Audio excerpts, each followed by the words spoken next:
This week, the nation had reached the safe harbor point, the point 6 days before the vote to the Electoral College, and according to the Electoral Count Act of 1887, the state's results presumptively can no longer be challenged in the courts or on Capitol Hill. In response, the Orange Weasel's campaign dismissed the concept altogether and is instead gearing up for a floor debate when Congress tallies in the final ballots on January 6th of 2021.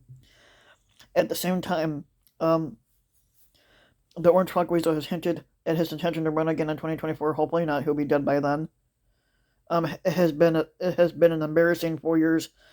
Um, Basically, guess Ed, the White House Christmas party said we're trying to do another 4 years. Obviously not, and we're hoping to not see. We're not hoping to see you in 4 years. We're hoping that you'll drop dead before then. With fundraising efforts ongoing, Pumpkin Tits' potential for a 2024 bid cannot be entirely dismissed. Of all the former presidents running that ran again, were surprisingly a common feature of political life. However, only one, Grover Cleveland, had in 1892, after losing to Benjamin Harrison in 1888, had managed to obtain the nomination for his party after losing an election. Three other former presidents ran as a third-party candidates after their time in office: Martin Van Buren, back in 1848, Millard Fillmore in 1856, and Theodore Roosevelt in 1912. But what does this long history have to say about Pumpkin Tits running again in 2024? Yes, the Orange Weasel has a strong and devoted following among Republicans, but he is not popular. But he is not popular among Americans overall. The outgoing squatter courts political disaster by declaring his candidacy for 2024, unless he can be absolutely certain that he will win the Republican nomination once more. History suggests that he will likely lose again. Hopefully, that will be the case. Let's start by looking at the sole president who successfully ran for a non-consecutive second term. Grover Cleveland had basically won in 1892. In 1884, Grover Cleveland became the first Democratic elected president since James Buchanan in 1856, and as a governor of New York, he had earned his nickname Grover the Good for his reform efforts. However, Cleveland did have his flaws. Damning reports emerged on the eve of the election that he had illicitly fathered a child, leading to the infamous taunt "Mama, where's my pa?" from opponents. Still, Cleveland secured a narrow victory over James Blaine in both the popular votes and Electoral College. But 4 years later, Republican challenger Benjamin Harrison won by close margins in the key states of California, Indiana, Illinois, New York, and Wisconsin, and defeated the incumbent by 65 electoral votes, even as Cleveland retained the popular vote by a margin of nearly 1%. The election was not without controversy, however. With cries of vote buying, the contest in Indiana proved especially contentious, so much that it led to the widespread adoption of the secret ballot by 1892. Defeated, but certain that a political future yet lay before her husband, the First Lady Frances Cleveland, had told the White House staff, "I want you to take good care of all the furniture and ornaments in the house and not let any of them get lost or broken, for I want to find everything just as it is now when we come back 4 years from today." In deciding on its candidate in 1892, the Democratic Party debated running Cleveland for a third time. The great issue of the day was whether to tie the money supply to gold, silver, or a combination of the two known as bimetallism.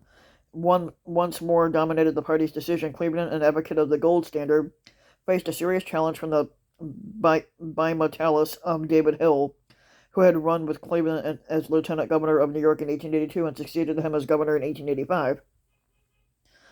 At the National Convention, the majority of the delegates chose Cleveland on the first ballot. The wisdom of the selection became obvious in November, and Cleveland took the popular vote for a third time, and benefiting from a third-party populist challenge that bled votes away from Harrison and 5 swing states, and he gained the needed electoral votes to win a second term.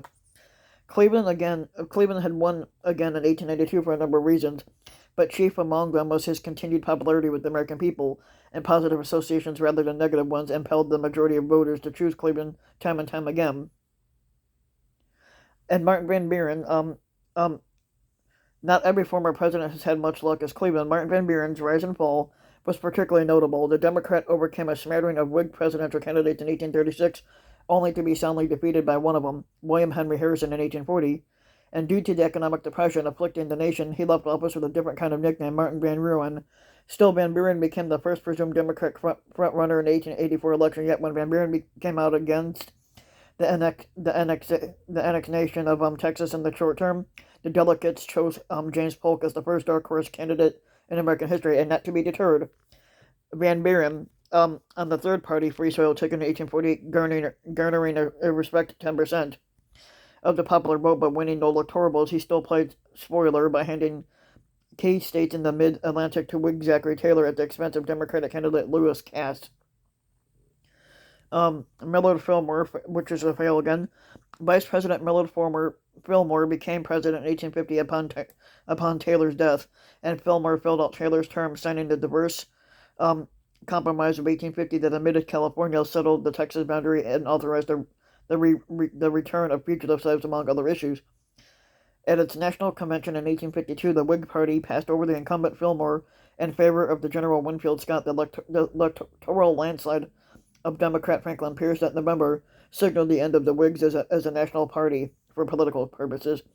But Fillmore did not close the door entirely to future political offices. In 1856, he accepted the nomination of the Nativist American Party, which was also known as the so-called Know-Nothings, to run against the Democratic standard-bearer James Buchanan and the Republican candidate John Fremont. Like Van Buren, Fillmore lost the election, but he took votes away from the Republican candidate in the key states of Illinois, Indiana, and Pennsylvania. Now we get to Theodore Roosevelt. Theodore Roosevelt had followed a fate not unlike his predecessors. In 1912, unhappy with the performance of his successor, William Howard Taft, he tried once more for the Republican nomination. Despite his popularity with voters, Roosevelt faced stiff internal resistance from the party establishment. Undeterred, Roosevelt bolted from the Republicans and formed his own progressive party, which was dubbed the Bull Moose Party.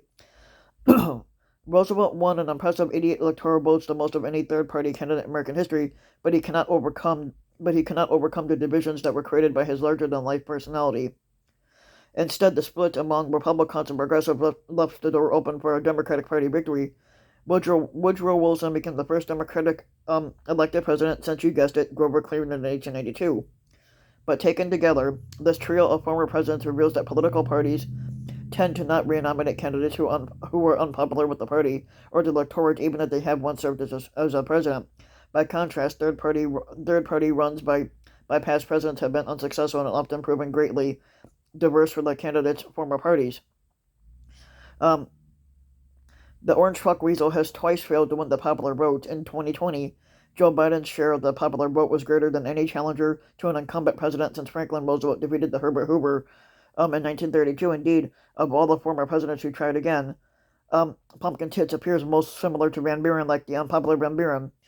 Pumpkin Tits may be the presumed frontrunner for a time, but history reveals his chances for re-election may be smaller than he thinks. And Pumpkin Tits can try again, even run on a third-party ticket, but it's more than likely he would not succeed. So if you like the video, give the video a like and subscribe to my channel, Rambling Mike, and also hit the notification bell so that you'll be notified when a new video comes out, and thanks for listening.